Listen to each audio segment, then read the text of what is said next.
नाही, परवाचं हेडलाईन हे असेल की कोल्हापूरमध्ये इतिहास घडला, महायुतीचा महापौर बनणार आहे, उलट त्यांचे हात भ्रष्टाचाराने परपटलेले आपल्याला पाहायला मिळाले.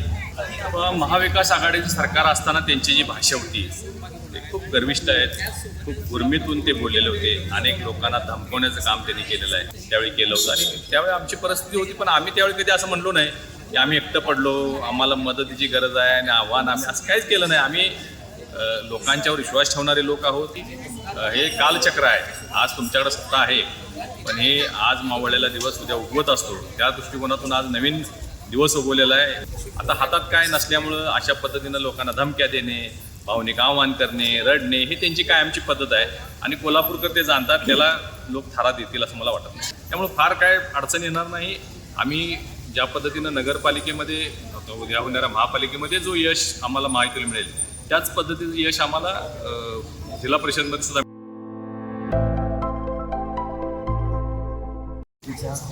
मतदान होते. आज मतदान आहे, उद्या निकाल आहे. परवाची हेडलाईन करायची प्रसिद्धी माध्यम असेल आमचं इलेक्ट्रॉनिक माध्यम. नाही, परवाचं हेडलाईन हे असेल की कोल्हापूरमध्ये इतिहास घडला, महायुतीचा महापौर बनणार आहे. ज्या पद्धतीचा रिस्पॉन्स आम्हाला कोल्हापूरकरांनी दिलेला आहे, गेले 15-20 दिवस आम्ही प्रचार करत असताना कोल्हापूरकर विकासाला मत द्यायला लागलेले आहेत. कारण 15 वर्ष कोल्हापूरची महापालिका काँग्रेसच्या ताब्यामध्ये होती. कोणतंही भरीव काम ते करू शकले नाहीत, कुठलाही प्रकल्प ते आणू शकले नाहीत. उलट त्यांचे हात भ्रष्टाचाराने परपटलेले आपल्याला पाहायला मिळाले. 1-2 प्रकल्प आणले, त्यामध्ये सुद्धा गडबड झालेली आपण सगळ्यांनी पाहिलेलं आहे. आणि त्यामुळं लोकांना आता ते नको आहे, म्हणजे अशा पद्धतीचं सरकार नको आहे. महायुतीनं गेल्या 2-2.5 वर्षामध्ये अनेक प्रकल्प कोल्हापूरमध्ये आणण्याचा प्रयत्न केला. फ्लायओव्हर आता कोल्हापूरमध्ये यायला लागलेला आहे, सर्किट बेंच आलेला आहे, कन्व्हेन्शन सेंटर व्हायला लागलेलं आहे, महालक्ष्मी तीर्थक्षेत्राचा विकास आराखडा व्हायला लागलेला आहे, कोल्हापूर पूर नियंत्रणेचा कार्यक्रम आता राबवला जातो आहे. अशा अनेक मोठे प्रकल्प येत असल्यामुळं लोकांना अशा अपेक्षा या माहितीकडून आहे. त्यामुळं विश्वास आहे मला की मोठ्या संख्येनं माहितीचे नगरसेवक निवडून येतील. खरं म्हणजे काल आमदार सचिन पाटील असतील काही मतदारांना भावनिक आव्हान इकडं माहिती 3 पक्षामध्ये इकडे मी एकटा लढतो, तर त्यांच्या आव्हानाला मतदार कशी प्रतिक्रिया देतील आणि आपली काय मागणी? महाविकास आघाडीचं सरकार असताना त्यांची जी भाषा होती ते खूप गर्विष्ठ आहेत, खूप उर्मीतून ते बोललेले होते. अनेक लोकांना धमकवण्याचं काम त्यांनी केलेलं आहे. अनेक लोकांना त्रास देणे, त्यांच्याकडे गृहमंत्रीपद होतं त्यातून लोकांना जेलमध्ये घालणे, आमच्यावर, आमच्या परिवारावर, माझ्या व्यवसायावर सुद्धा खूप मोठ्या प्रमाणात आघात महाविकास आघाडीचं सरकार असताना त्यांनी केलं. कारण हे सगळे लोक, सगळे पक्ष त्यांनी त्यावेळी एकत्र करून आमच्या विरोधात त्यावेळी केलं होतं. आणि त्यावेळी आमची परिस्थिती होती, पण आम्ही त्यावेळी कधी असं म्हणलो नाही की आम्ही एकटं पडलो, आम्हाला मदतीची गरज आहे आणि आव्हान, आम्ही असं काहीच केलं नाही. आम्ही लोकांच्यावर विश्वास ठेवणारे लोक आहोत, आम्ही धाडसानं काम करणारे लोक आहोत. आम्ही पुन्हा जनतेमध्ये उभा राहिलो आणि मी नेहमी सांगत आलेलो आहे की हे कालचक्र आहे. आज तुमच्याकडे सत्ता आहे, पण हे आज मावळलेला दिवस उद्या उगवत असतो. त्या दृष्टिकोनातून आज नवीन दिवस उगवलेला आहे. महायुती एकत्रित आलेले आहेत, सर्व ताकदवान नेते एकत्र आलेले असल्यामुळं त्यांच्या पायाखालची वाळू घसरलेली आहे. आता हातात काय नसल्यामुळं अशा पद्धतीनं लोकांना धमक्या देणे, भावनिक आव्हान करणे, रडणे ही त्यांची कायमची पद्धत आहे. आणि कोल्हापूरकर ते जाणतात, त्याला लोक थारा देतील असं मला वाटत नाही.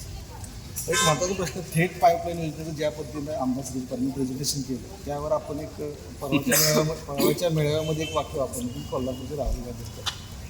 काय इंटेन्शन आहे हे ज्या पद्धतीनं राहुल गांधींनी बिहारच्या निवडणुकीच्या आधी प्रेझेंटेशन दिलं, ते सगळं त्यांच्या अंगलट आलं. ते तोंड कशी पडले, जेवढे काही त्यांनी प्रेझेंटेशनमध्ये मुद्दे दिले होते ते सगळे भारतीय जनता पार्टीनं फोडून काढले. ज्या पद्धतीनं त्यांनी एका घरामध्ये 5,000 मतं आहेत, 500 मतं आहेत.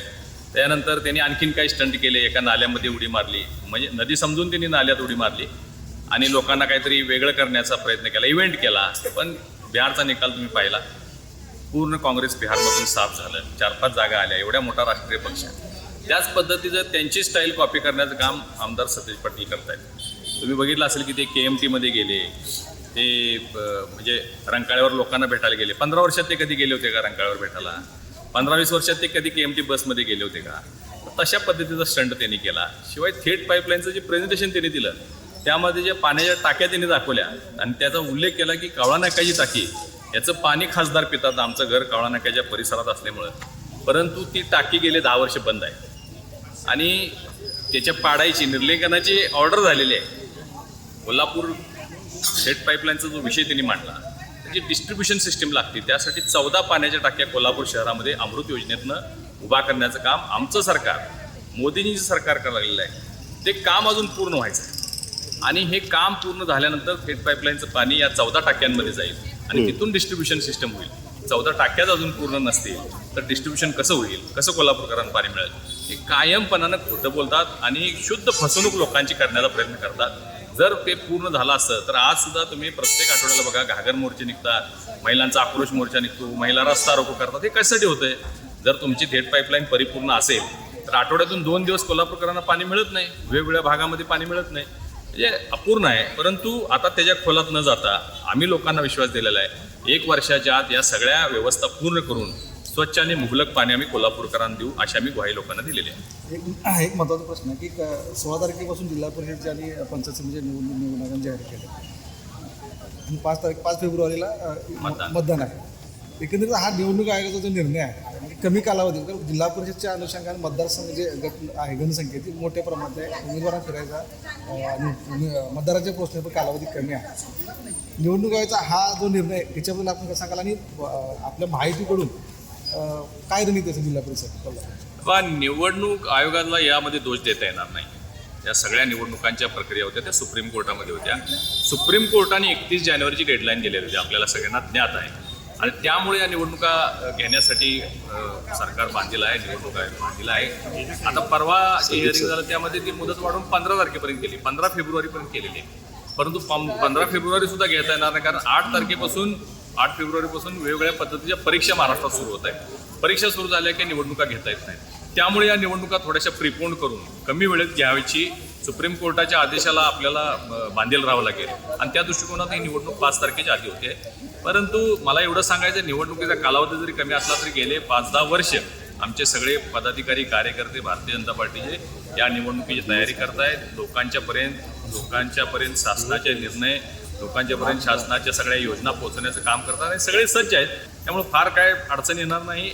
आम्ही ज्या पद्धतीनं नगरपालिकेमध्ये उद्या होणाऱ्या महापालिकेमध्ये जो यश आम्हाला माहितीला मिळेल त्याच पद्धतीचं यश आम्हाला जिल्हा परिषदमध्ये सुद्धा मिळेल असा विश्वास आहे. बहुतांश ठिकाणी वरिष्ठांच्या सूचना असल्यामुळं आम्ही महायुतीच करू अशी अपेक्षा आहे. ज्या पद्धतीने कोल्हापूर महापालिकेमध्ये माहिती झालेली आहे, कोल्हापूर जिल्ह्यामध्ये सुद्धा 12 तालुके आहेत, यामध्ये सुद्धा महायुती करावी असं आमच्या सगळ्यांचंच मत आहे. परंतु काही ठिकाणी शक्य होणारही नाही. जिथं जिथं शक्य असेल तिथं आम्ही माहिती करणार आहोत. परवा मंत्री यांनी वक्तव्य केले की महानगरपालिकेमध्ये भाजपा मोठा भाव आहे, पण जिल्हा परिषदेमध्ये राष्ट्रवादी मोठा भाव असेल. काय आज या विषयावर बोलता येणार नाही. वेळ आणि काळ ठरवेल. आता उद्या अर्ज भरल्यानंतर आमची सक्षम लोक आमचे सगळीकडे आहेत. युती झाली तर त्या पद्धतीची भावना त्यांची असू शकेल, परंतु आज त्या विषयावर बोलता येणार नाही. एकदा उमेदवार निश्चित झाले की मग त्यावर बोलता येईल. प्रचाराचा धडाका, विकासाचा अजेंडा, विजयाचा प्रत्येकाचाच दावा, पण मतदारांचा कौल कुणाला? सत्तेचं गणित कुणाचं जुळलं, कुणाचं बिघडलं? पडद्यामागचं राजकारण, पण कोण ठरला धुरंधर? अचूक, थेट आणि जलद निकाल फक्त लाईव्ह मराठीवर.